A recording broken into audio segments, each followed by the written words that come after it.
Isang magandang araw. Ako po si Rod, isang OFW dito sa bansang France.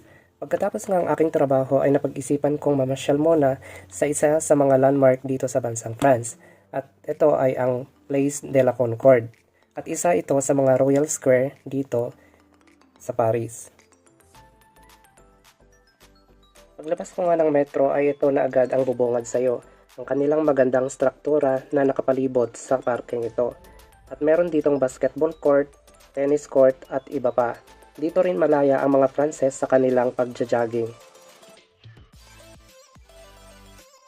At alam mo ba na dito rin matatagpuan ang isa sa mga ancient Egyptian obelisks na iniregalo ng Sultan ng Egypt na si Muhammad Ali noong 1830 sa hari ng France na si King Charles X bilang pagkilala ng pagkakaibigan ng dalawang bansa.